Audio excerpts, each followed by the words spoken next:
very much. Thank you. Thank you. Wow, thank you very much. Good morning. Roger, I think I'm going to let you travel with me everywhere to do that introduction. My mother would be so proud. Well, I'm going to sit here on this stool, and we're going to have a great day today, but let's get acquainted, okay? I'm going to sit here, and I'm going to tell you my name, and I'm going to ask you what your name is. My name is John. What's your name? We'll try it again. My name is John. What's your name? That's pretty good. That's pretty good. We're going to now, that's no more test. One more time. My name is John. What's your name? Nice to meet you. Nice to meet you. I want you to look at your neighbor and say to them, you're going to learn something today. Would you tell them that, huh?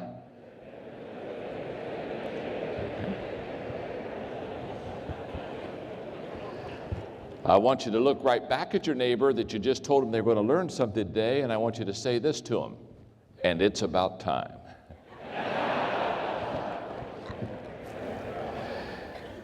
Let's just take a moment to get acquainted.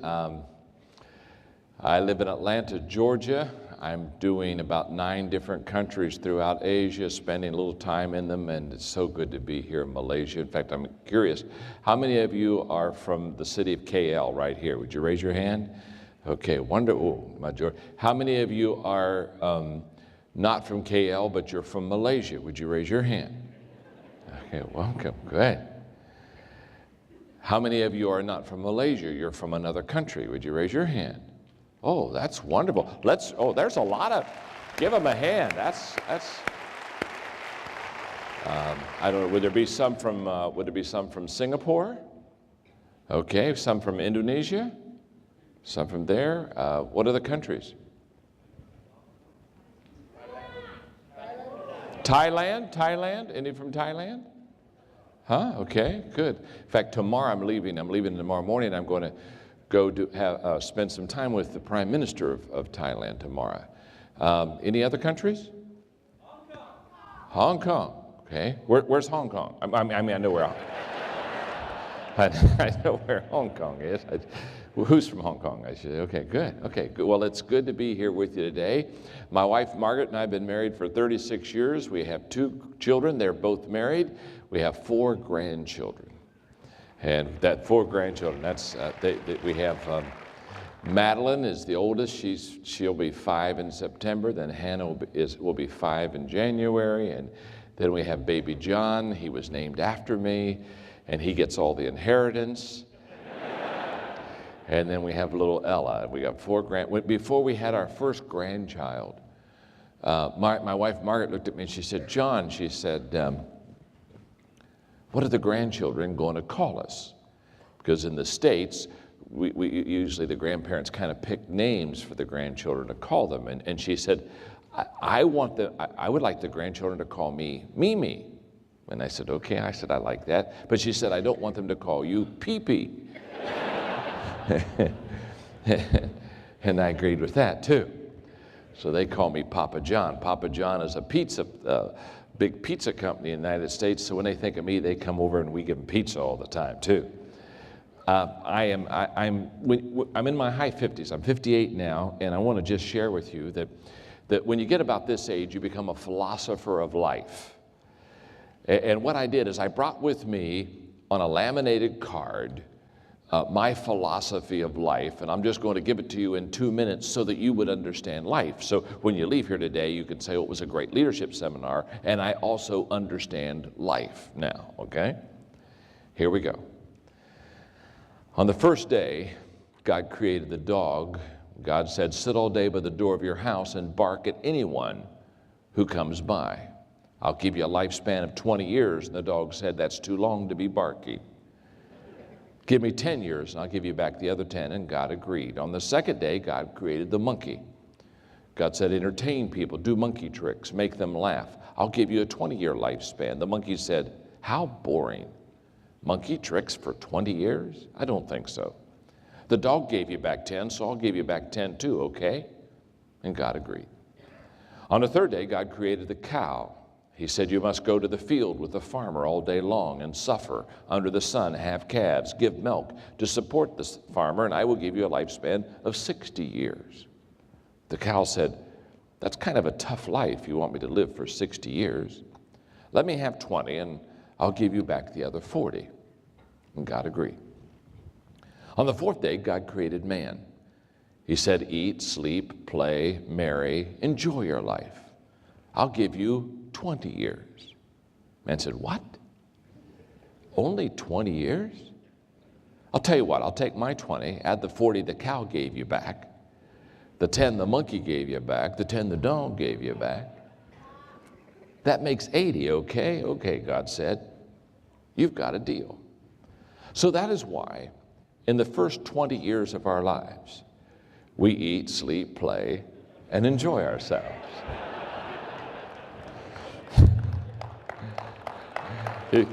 You can see it coming, can't you, huh? The next 40 years of our lives, we slave in the sun to support our family. The next 10 years, we do monkey tricks to entertain the grandchildren. And the last 10 years, we sit on the front porch and bark at everybody that goes by.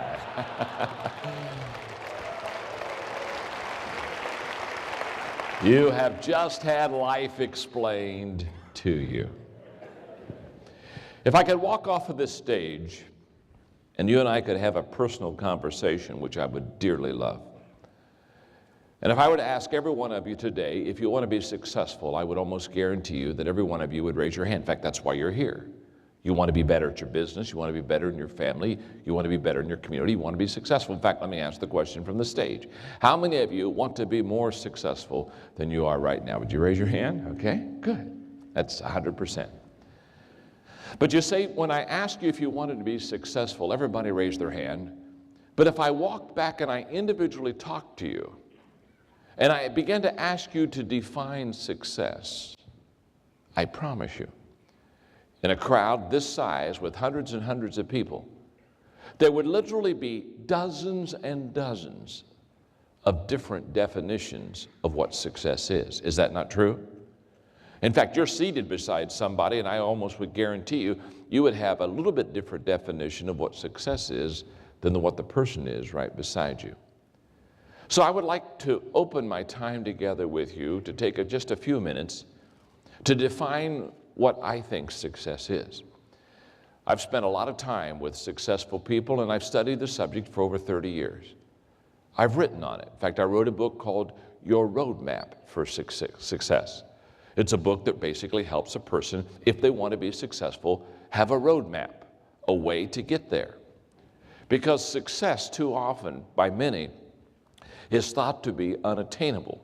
It's almost like there's a tremendous gap between where we are and where we want to be, and we seemingly can never close that gap. But I think today, as I teach you about leadership and relationships and those things, I think you're going to very quickly realize that every one of you in this auditorium can be successful. So I want you to look at your neighbor before I share with you what I think success is, and I want you to say to them, you can be a success. Go ahead and tell them. Okay? In fact, look back at them and say to them, and it's about time.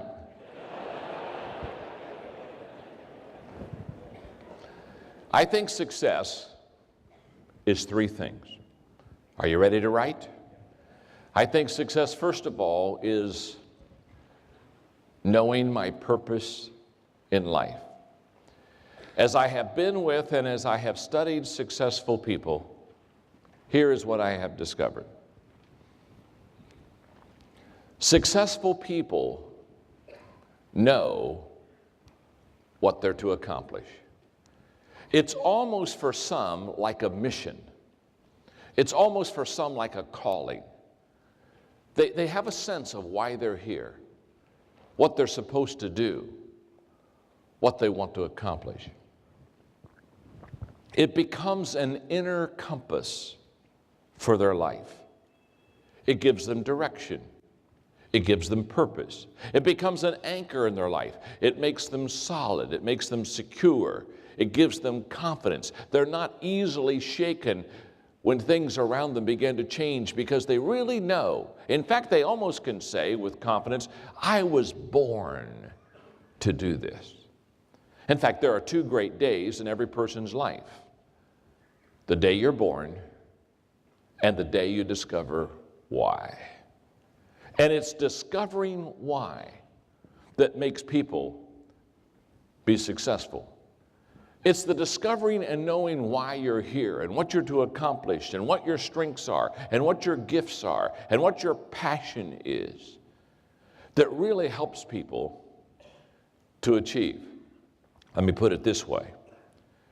What would it profit you and me if we spent our entire life climbing the ladder of success? I mean, rung by rung, year in, year out. I mean, we're just paying the price and climbing the ladder of success. What would it profit you and me if we, after spending our entire life, got to the top of the ladder of success, only to discover when we got there that it was leaning against the wrong building? I see it happen all the time. People ask me, they say, John, if knowing my purpose in life is so important, if it's really going to make a difference in my life, how do I discover my purpose? And I always share with them that if they want to discover their purpose in life, they have to find their passion in life. Usually what you and I are passionate about is why we're here. Now, I say usually because I have seen exceptions, but most of the time, if you can do two things, you will begin to find your purpose in life. If you can discover your passion, what you really care about, what you dream about, what you live for, and if you can find your strength zone, what you're good at. Usually, we are designed, we're created to be passionate about what we're good at. That's the sweet spot. Later on today, I'm going to do a lecture that will help us a little bit more in that area, so I don't need to spend a lot of time there right now, except to say to you that when I find successful people, they know their purpose in life. They know what they're doing, and they know they were created to do it. But I know people who know their purpose in life, and they're not successful. So it's more than just knowing your purpose in life. The second thing I believe success is growing. It's not only knowing what my purpose in life is, it's growing to my maximum potential.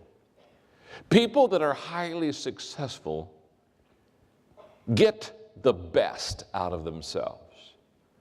They're continually learning. They're continually asking questions. They're especially in the area of their strength zone, or especially in the area of their business. They're constantly doing everything they possibly can to learn and grow. In fact, I commend you, because that's what you're doing today. You came to learn. You came to grow. I promise you by 4:30, 4:45 today, you'll have a workbook filled with notes. You'll have all kind of ideas. You'll have all kind of principles that will help you to be successful. I promise to give you a lot of stuff today. I didn't come to Malaysia just to come to Malaysia. I came to add value to you and to meet some new friends. And so therefore, I promise you by the end of this day, you're going to have all kind of material that's going to help you grow. But a life-changing moment for me was in 1973.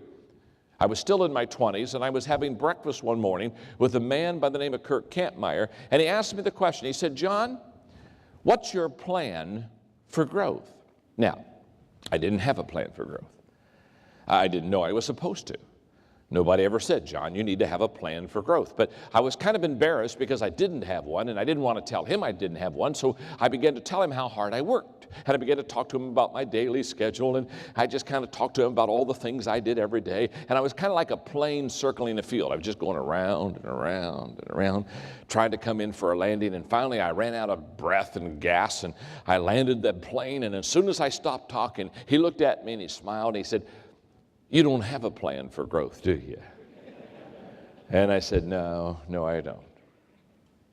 It was then that he told me a statement that changed my life. He said, John, growth is not an automatic process. In other words, we do not automatically grow just because we get up every day. Just because I get up every day and I go to work. Just because I interact with people in business.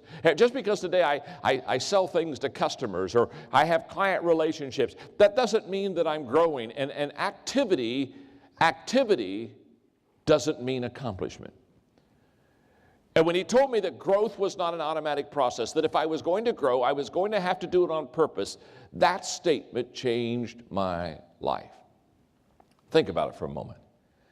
The only thing in your life and my life that is automatic after we're born is death. Just hang around long enough. Huh? Just hang around long enough, and guess what? We all get to die. It's the only thing automatic. You don't have to do anything to die. Just live. And one day it's over. You see, it's automatic.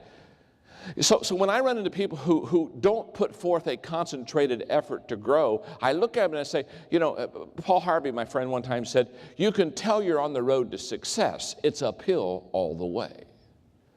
There's effort, there's energy, there's purpose, there's direction, there's resolve. You see, if I could if I, again, could interact with you one-on-one, one of the questions I would ask you is this question: what is your plan for growth? What are you doing today that's going to get you better tomorrow? You see, most people don't lead their lives. Most people accept their lives. Most people get up in the morning and they don't lead their day. They don't direct their day. They don't prioritize their day. They just basically get up and say, what's going to happen today? I wrote a book a couple of years ago called Today Matters, and basically the book simply says this. The tendency for all of us is to over-exaggerate yesterday. The tendency for all of us is to look at yesterday and think that it was better than it was. In the States, we have an expression. You probably don't have it. Maybe in Malaysia, I don't know. In fact, I'll ask you. You can tell me. Back in the States, when people talk about the past, they have a phrase. They call it, they talk about the good old days. Do you have that? How many of you have heard, is that expression? Do they talk about that in Malaysia, about the good old days? Well, you know, back in the good old days. Well, back in, you know, when I was young in the good old days. Can I tell you something? The good old days weren't that good. Mm-hmm. Our tendency is, the farther we get away from them, the better they look. We over-exaggerate yesterday. Now, I have an advantage on that, and that is I'm 58. And when you get my age, you don't over-exaggerate yesterday because you forget it. The other day, Margaret and I were driving in the car, and she said, John, we're forgetting a lot of things. I said, you're right. We really are, babe. I said, what are we going to do about it? Well, she said, I have a plan. I said, what's your plan? She said, you remember who we are, and I'll remember where we're going. And it's helping.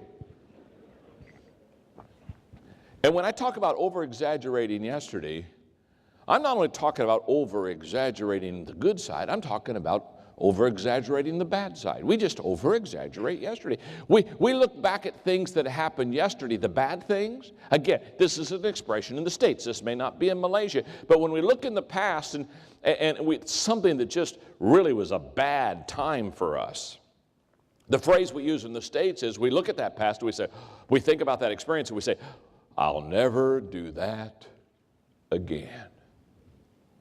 We over-exaggerate yesterday. I would suggest that you have a sign in your office like a sign that I have in my office in the States. It's a very simple sign. It helps me keep perspective.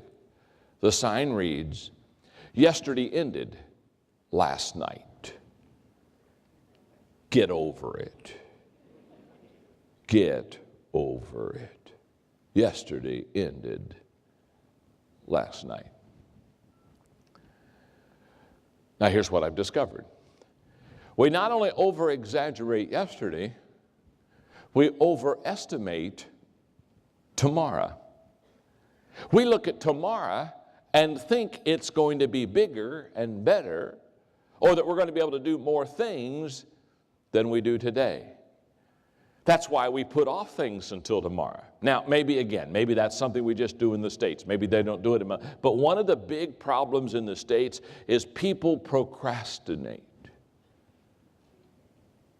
That doesn't happen here, does it? I didn't think that was, hello, they do that. You run from them, huh? You run from it. You just say it's not going to happen. Let me do it if you don't mind. Okay. Procrastination in the States, we just put off, and we just put off. We say, well, I'll do that tomorrow. I'll do that next week. If we had to do everything tomorrow, we put off till tomorrow, we'd be in trouble. We over-exaggerate yesterday. We overestimate tomorrow. Hang on. And we underestimate today. We underestimate what we can accomplish today. You see, we think that success is an event. We think that success is a time and a place and a destination. In fact, I know a lot of people who have what I call destination disease. They think, well, if I could just get that job, or if I could have that corner office, or if I could just make that much money, or if I could just know that person, or if I could just move to that place. And they're always chasing success, thinking that it's somewhere, at some place, at some time. And they think that success is an event. It's not an event at all. It never has been. It never will be. People come to my events. Many of you perhaps came today and you said, oh my goodness, I can hardly wait. We're going to have a leadership development day with John Maxwell, and I am going to learn to lead, and I'm going to fill up my workbook, and I'm going to go back to that bookstore somewhere, and I'm going to get me some books, and I'm going to get me some CDs, and I'm going to walk out of here, and I are a leader. No, not really. You're just a person who has less money at the end of the day than you had at the beginning.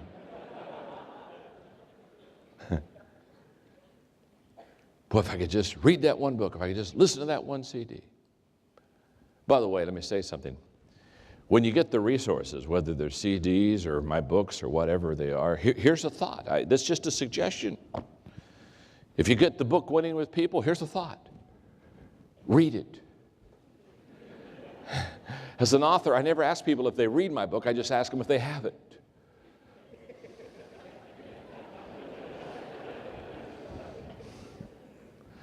I was at a CEO's office a couple of years ago, and he had to leave for about a 5-minute appointment. So while I was in his office, I looked up on his bookshelf, and I've written over 40 books, and it looked like at least half of my books were on his bookshelf. And I got kind of excited, and I thought, well, you know what? He's out of the office for 5 minutes. I think I'll pull a few of the books off the bookshelf, and I'll get my pen out, and I'll just sign them to him. That'd be a nice thing to do. So I pulled the first book off the bookshelf, and I opened it, and when I opened it, I thought, I don't think this has ever been read. And sure enough, it hadn't been read. So I got in the front, and I put his name there. I put these words, please read me. And I closed it up and put it on the bookshelf, and I got the second book off, and I thought, I don't think he's read this one either. So I put it again, signed his name, please read me. And I pulled off the third one, and it hadn't been read. Well, this time I'm getting desperate, so I put his name, and I put, please read me. When you do, call me. And I put my phone number. He's never called. I don't think he's ever read a book. Now some people, they just buy these things, and they think if they buy them, it gets better. It's kind of like, well, I haven't read the book. No, Winning with People, but, every once in a while I rub up against it, Oh, I'm getting better. Yeah. Woo, my relationships are getting good.